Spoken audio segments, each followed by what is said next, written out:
Vamos trazer o convidado da gente hoje, Gabriel Barros, economista-chefe da Rio Asset. Gabriel, bom dia, bem-vindo, meu querido. Bom dia, Thaís. Eu agradeço pelo convite. Foi um prazer falar com você.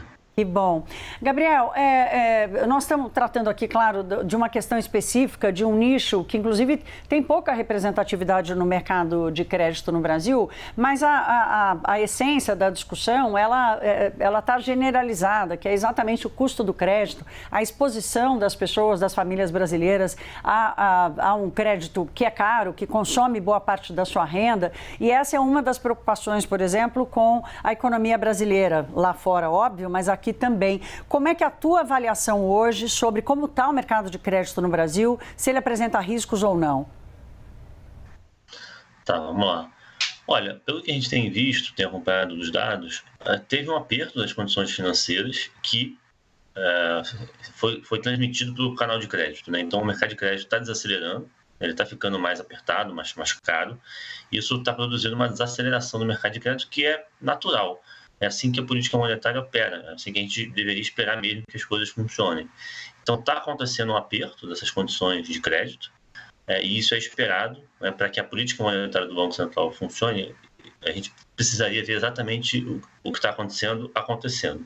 Então, é uma boa notícia, mas não parece haver nenhum problema de liquidez, né? A gente teve, depois do evento Americanas, o spread de crédito acabou ficando um pouco mais caro, mas as operações continuam saindo mais caras, é verdade, mas continuam saindo. Então, é difícil atribuir que a gente teve uma contração da oferta de crédito, né? O que a gente consegue identificar é que ficou mais caro, por conta não só do evento americano, mas por conta dos problemas lá fora também, fora do Brasil.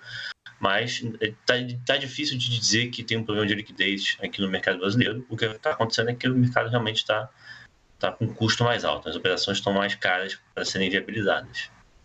E aí temos que lembrar aqui o seguinte, a previsão de crescimento para as concessões de crédito esse ano está na casa dos 8%, 9%, que é muito mais do que o próprio PIB, ou seja, o crédito vai continuar crescendo com uma força ainda considerável, né?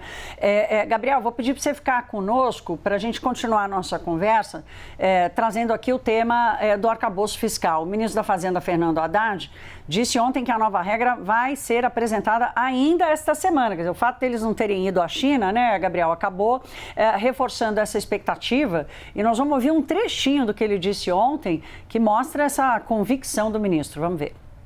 Nós temos uma reforma do sistema de crédito para fazer, nós temos uma reforma do nosso arcabouço fiscal, que vai ser apresentado essa semana para o país e para o Congresso Nacional. Há muitas coisas a serem feitas.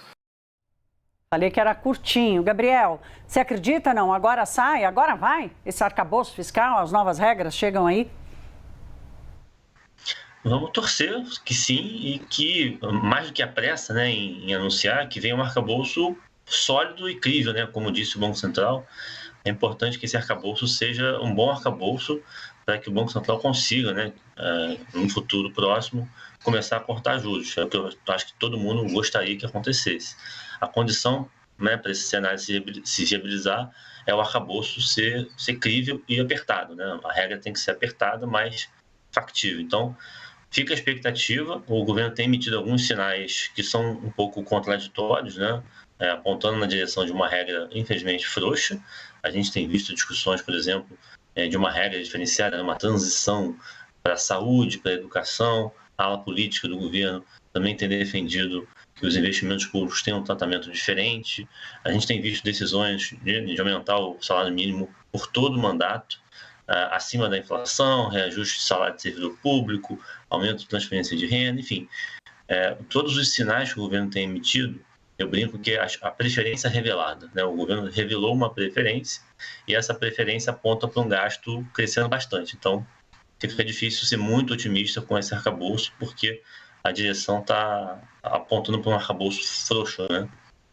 Nós já vamos falar aqui, você citou a ata do Copom, já vou trazer mais detalhes aqui para explorar isso com você também, Gabriel, mas antes queria só continuar aqui na história do arcabouço fiscal. Você citou decisões do governo que implementam uma nova lista de gastos permanentes, ou seja, são despesas permanentes. Não é uma coisa que o governo vai fazer agora e o ano que vem ele rever, né? Na medida em que ele aumenta o salário mínimo real, em que ele promove reajustes dos funcionários públicos e admite ali novas despesas, ele está contratando já uma despesa maior. Como é que você enxerga isso? Quer dizer, qual é a chance de haver um mecanismo de controle disso diante desse desejo do governo? É difícil tentar equilibrar essas duas demandas, né? Uma regra que atenda todas essas demandas que o governo está sinalizando, mas ao mesmo tempo que consiga ancorar o mercado, né? De sinalizar para o mercado que essa dívida vai ser sustentável, né? Que o déficit vai ser revertido, né? Para superávit. O que eu acredito que vai acabar acontecendo é que o governo vai desenhar um arcabouço, né? Vai apresentar um arcabouço que dê conta, entre aspas, de tudo, né? E aí, o resultado é que necessariamente vai ser uma regra fiscal frouxa, né? Eu acho que uma regra de gasto, dificilmente, dado que o governo tem revelado de preferência, dificilmente vai ser um crescimento real do gasto abaixo de 2%. Então, é muito forte, é um crescimento forte. Quando a gente faz as contas de trajetória de dívida, com o crescimento real da despesa de 2% ao ano, não fica fácil estabilizar essa dívida, não. A gente vai precisar aumentar bastante imposto, né? Aumento de carga tributária, para minimizar essa escalada da dívida, vai ser bastante grande. E isso, mesmo assumindo uma taxa de juros de equilíbrio, né? Um custo de rolagem da dívida generoso. Estamos falando de um custo de rolagem da dívida de 4,5%, que na ponta, né? Se a gente for olhar hoje, está muito acima disso, né? Se a gente for olhar a curva de juros, a gente está falando de um custo de rolagem da dívida, em termos reais, né? O juro real, de mais de 6% para vários vencimentos, né? Para vários vértices, ou seja, perder de vista.